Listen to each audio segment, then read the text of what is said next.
மிதுன ராசிக்கார அன்பர்களே, மிதுன ராசிக்கார அன்பர்கள் யாரை பார்த்தாலும் பணிந்து நடக்கக்கூடிய ஒரு அற்புதமான ராசி. யாரை பார்த்தாலும் ஈஸியாக இந்த ஆள் எப்படின்னு கெஸ் பண்ணிடுவாங்க.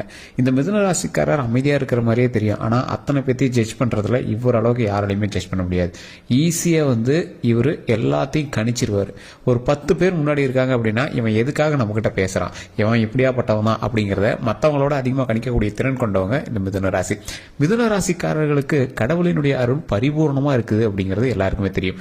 இருந்தாலும் அதிக கஷ்டங்கள் படுறது மிதுன ராசி தான். காரணம் என்ன அப்படின்னா இவரை வச்சு தான் கடவுள் டெமோவே பார்க்குற மாதிரி பண்ணுவாங்க. காரணம் என்ன அப்படின்னா மிதுன ராசிக்காரர்களுக்கு முன்னோர்களினுடைய சாபங்கள் அதிகமாகவே இருந்திருக்கு. அவங்களுடைய முன்னோர்களுடைய கதைகள் எல்லாமே எடுத்து பார்த்தீங்க அப்படின்னா மிதுன ராசிக்காரர்களுக்கு மட்டும் நிறைய இங்கே குடும்ப சம்பந்தமான சின்ன சின்ன சிக்கல்கள் இருந்திருக்கும். உங்களுடைய ஜாதக ரீதியாகவும் நீங்கள் கேட்டு பார்க்கலாம். உங்களுடைய பெரியோர்கள் யாராவது இருந்தாங்க, பெற்றோர்கள் யாராவது இருந்தாங்க, தாத்தா பாட்டி யாராவது இருந்தாங்கன்னா அவங்ககிட்டையும் கேட்டு பாருங்க. உங்களுடைய முன்னாடி இருக்கக்கூடிய முன்னோர்கள், உங்களுடைய 2 தலைமுறையோ 3 தலைமுறையோ முன்னாடிலாம் உங்களுடைய வம்சாவளியினர் அப்படின்னு சொல்லுவாங்க, பரம்பரை அப்படின்னு சொல்லுவாங்க. அந்த பரம்பரையில் ஏதாவது உங்களுக்கு சின்ன சின்ன இன்சிடென்ட் நடந்திருக்கா அப்படிங்கிறத செக் பண்ணி பாருங்க. அதனுடைய விளைவாக உங்களுக்கு சின்ன சின்ன தடைகளோ அல்லது மாறுதல்களோ உங்களுக்கு ஏதாவது ஒன்று ஏற்பட்டிருக்கும். உடனே குழந்தைகள் சம்மந்தப்பட்டது, இந்த மாதிரி ஏதோ ஒரு சம்மந்தப்பட்டது உங்களுக்கு நடந்திருக்கும். அதை கருத்தில் கொண்டு அதற்கு தகுந்தாற் போல அதை சரி செய்வதற்காக சில ஜோதிடர்களையும் நீங்கள் அணுகியிருப்பீங்க, சில கோவில்களுக்கும் நீங்கள் போயிட்டு வந்திருப்பீங்க. அதே போல் வருடத்திற்கு ஒருமே கருப்பு கட்டணும் அப்படின்னு சொல்லுவாங்க. அதெல்லாம் நீங்கள் நிறைய பண்ணியிருப்பீங்க. இந்த மிதுன ராசிக்காரர்கள் இது எல்லாமே பண்ணாலும் அவங்களுக்கு ஒரு சாட்டிஸ்ஃபேக்ஷனான சில விஷயங்கள் இன்னும் கிடைச்சதில்லை அப்படின்னு தான் சொல்லணும். அவர்கள் எல்லாமே நான் சொல்லக்கூடிய விஷயத்தை நீங்கள் கண்டிப்பாக மைண்டில் வச்சுக்கோங்க. இந்த வீடியோ முழுசாக பாருங்கள். பல தடைகளை நீக்குவதற்கும், பல குடும்ப சிக்கலிலிருந்து வெளிவருவதற்கும், பல பிரச்சனைகளிலிருந்து வெளிவருவதற்கும், அதே போல் கல்வி ரீதியான விஷயங்களில் முன்னேறுவதற்கும், தொழில் ரீதியான விஷயங்களில் முன்னேறுவதற்கும், மிகப்பெரிய வல்லுநர்களாக ஒரு இடத்தில் நீங்கள் வாழ்வதற்கும் ஒரு மிகப்பெரிய விஷயத்தை நம்ம சொல்ல போகிறோம். இது நீங்கள் லைஃப்பில் உங்களுக்கு கடவுள் இந்த ஆப்பர்ச்சுனிட்டி உங்களுக்கு கொடுத்துருக்காரு அப்படின்னு ஞாபகம் வச்சுக்கோங்க. இந்த மிதுன ராசிகள் எல்லாத்தையும் ஈஸியாக கணிச்சிடுவாங்க. ஆனால் ஒரு விஷயத்தில் இவங்க ஏமாந்தவங்க அப்படின்னு சொல்லலாம். இவங்களை ஈஸியாக எல்லாரும் ஏமாத்திடுவாங்க. எதை காட்டி உங்களை ஏமாற்ற முடியும்? ஆசையை காட்டி இல்லை, உங்களுக்கு மேலே பாசத்தை காட்டி உங்களுக்கு ஈஸியாக ஏமாற்ற முடியும். பாசத்திற்கு அடிப்பணிந்தவர்கள் இந்த மிதுன ராசிக்காரர்கள். பாசத்தினாலே பல விஷயங்கள் நீங்கள் இழந்தவங்க. ஸோ அதனால் பாச விஷயத்தில் கொஞ்சம் கண்ட்ரோலாகவும் கரெக்டாக இருந்துட்டீங்க அப்படின்னா உங்களை யாராலையும் ஏமாற்ற முடியாது. என்னதான் நீங்கள் கண்ட்ரோலாகவும் கரெக்டாக இருந்தீங்க அப்படின்னாலும் மனது ரீதியான விஷயங்களில் ஒவ்வொரு விஷயத்தில் நீங்கள் கொஞ்சம் அப்படியே டவுன்ஃபாலாக தான் இருப்பீங்க. இந்த ராசிக்காரர்கள் எப்பொழுதுமே தொழில் ரீதியான விஷயங்களில் ஒரு மிகப்பெரிய ஒரு சாட்டிஸ்ஃபேக்ஷனான தொழில் ஒரு பண்ணும் அப்படிங்கிறத எல்லாமே பண்ணுவார். இவர் என்னதான் தொழில் ரீதியான விஷயங்களில் டாப் மோஸ்ட் சில விஷயங்களை இவங்க செஞ்சாலும் இவருக்கு விபூதி அடிக்கிறதுக்குனே பின்னாடி யாராவது ஒருத்தன் சுற்றிட்டு இருப்பான். ஒரு தொழிலில் நீங்கள் வேலை பார்க்குறீங்க அப்படின்னா வேலை பார்க்கக்கூடிய இடத்துல உங்களுக்கு எதிரிகள் உங்களுக்கு அதிகமாகவே இருப்பாங்க. கூடவே நண்பன் போல இருப்பான், அவன் தான் உங்களுடைய முன்னேற்றத்தை தடுக்கணும்னு இருந்திருப்பான். அதே போல் நீங்கள் கல்வி சம்மந்தப்பட்ட விஷயத்தில் இருக்கீங்க அப்படின்னா கல்வியில் உங்கள் கூட இருக்கக்கூடிய நண்பன் உங்களை வேறு பக்கம் டைவெர்ட் பண்ணி அவனுடைய முன்னேற்றத்துக்காகவே பார்த்துட்ருப்பான். தொழில் சம்மந்தப்பட்ட விஷயத்தில் உங்கள் கூட வேலை செய்கிறவங்களே, அதாவது நீங்கள் ஒரு ஓனராக இருக்கீங்க இல்லை தொழில் செஞ்சுருக்கீங்க அப்படின்னா உங்கள் கூட வேலை செய்கிறவங்களே உங்களுக்கு சின்ன சின்ன விஷயத்தை டென்ஷன் பண்ணிவிட்டு ஒரு மிகப்பெரிய முன்னேற்றத்தை தடுக்கிற மாதிரி உங்களுக்கு தோணியிருக்கும். தடுக்க மாட்டாங்க, ஆனால் அவங்க முயற்சி செய்தால் இன்னும் நீங்கள் மேலே வரலாம். ஆனால் அந்தளவுக்கு எங்கேயும் ஸ்டெப் எடுக்க மாட்டாங்க. இது உண்மை அப்படின்னா நீங்கள் மறக்காம கமெண்ட் செக்ஷனில் பதிவிடுங்க. இந்த மிதுன ராசிக்காரர்களுக்கு மட்டும்தான் இந்த மாதிரி விஷயங்கள் அதிகமாகவே நடந்திருக்கு அப்படின்னு சொல்லலாம். இந்த ராசிக்காரர்களுக்கு கல்வி சம்மந்தப்பட்ட விஷயங்களில் நிறைய விஷயங்களில் தடை ஏற்பட்டு தான் அந்த கல்வியை நீங்கள் முடிக்கிற மாதிரி இருந்திருக்கும். முன்னொரு காலத்துலேயே இருந்தாலும் சரி, இப்போ இருக்கக்கூடிய காலத்துலேயே இருந்தாலும் சரி, ஏதோ ஒரு படிச்சுட்டு இருப்பீங்க, அதில் ஏதோ ஒரு சின்ன சின்ன டைவர்ஷனால் நீங்கள் கல்வி மாற்றமோ இடமாற்றமோ இல்லை கல்வி கம்ப்ளீட் பண்ணாமையோ ஏதோ ஒரு விஷயத்தினால மாறி நீங்கள் பண்ணிடுற மாதிரி இருக்கும். ஸ்கூல் லைஃபே பாருங்கள், ஒரே ஸ்கூல்லேயே நீங்கள் கம்ப்ளீட் பண்ணுறதுக்கான வாய்ப்புகள் கொஞ்சம் கம்மி தான். அதே போல் கல்வியே நீங்கள் முழுசாக முடிச்சிருக்கீங்க அப்படின்னாலும் அது கொஞ்சம் கம்மி தான். அதிகமாக அந்த கல்வி முழுசாக முடிச்ச மிதுன ராசிக்காரர்கள் கொஞ்சம் கம்மி தான். இருந்தாலும் நல்ல ஒரு முன்னேற்றம் இருக்கக்கூடிய, ஒரு முன்னாடி இருக்கக்கூடிய ஒரு வழிகாட்டுதலின் பேரில் முன்னேற்றம் இருக்கக்கூடிய ஒரு நபராக தான் நீ இருந்திருப்பீங்க. இந்த ராசிக்காரர்களுக்கு தொழில் சம்பந்தப்பட்ட விஷயங்கள் எந்த அளவுக்கு மேன்மை கொண்டு வருதோ அந்த அளவுக்கு தொழில் ரீதியான விஷயங்கள்ல கவனமும் இருக்கணும் அப்படிங்கிறத நீங்கள் மைண்டில் ஞாபகம் வச்சுக்கணும். கவனமாக இருக்கக்கூடிய ராசிக்காரர்களில் இந்த ராசிக்காரர்கள் 2026 முதன்மையில் இருக்கீங்க. கவனமாக இருக்கணும். எதில் சார் கவனமாக இருக்கணும்? தொழிலில் நீங்கள் கண்டிப்பாக கவனமாக இருந்தே ஆகணும். கல்வியில் கவனமாக இருந்தே ஆகணும். வேறு ஒருவர் மீது நீங்கள் காட்டக்கூடிய அன்பிலும் பாசத்திலும் நீங்கள் கவனமாக இருந்தே ஆக வேண்டும் என்ற காலகட்டம். வேறொருவர் மீது காட்டக்கூடிய அன்பு பாசனம் எது? யாராவது உங்களுக்கு நீங்கள் ஆணாக இருந்தீங்க அப்படின்னா பெண் மேலே காட்டக்கூடிய பாசமும், பெண்ணாக இருந்தீங்க அப்படின்னா ஆண் மேலே காட்டக்கூடிய பாசமும், இருபாலரினுடைய பாசமும் முறை சம்பந்தப்பட்ட பாசங்களாக இருந்தால் மிகவும் நல்லது. அதாவது ஒரு சின்ன இது நீங்கள் தப்பாக எடுத்துக்க தேவையில்லை.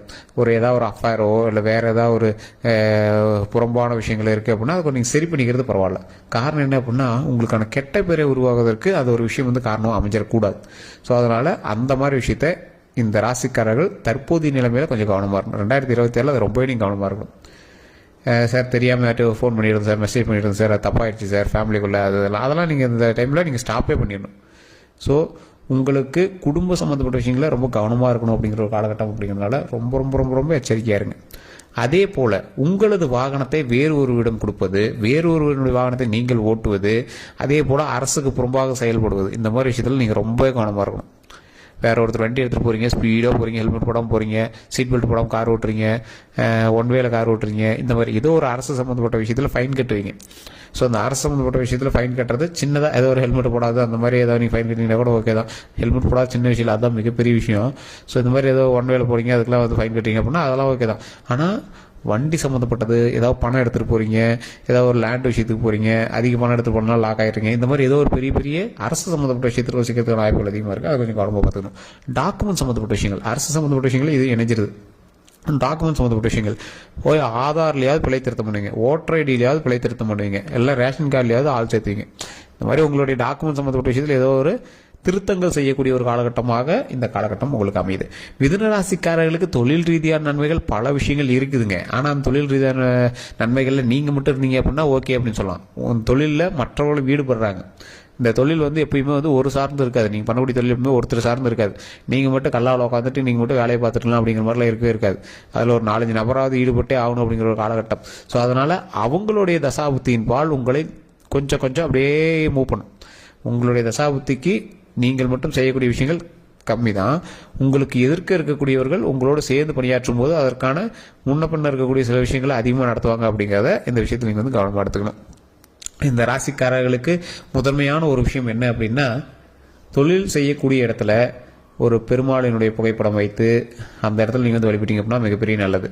அந்த பெருமாளினுடைய புகைப்படம் எந்த அளவுக்கு இருக்கணும் அப்படின்னா, தனியாக இருக்கக்கூடிய பெருமாள், அதாவது லக்ஷ்மி தேவியோடு இருக்கக்கூடிய பெருமாள் நிறைய பேர் வச்சு கும்பிடுவாங்க.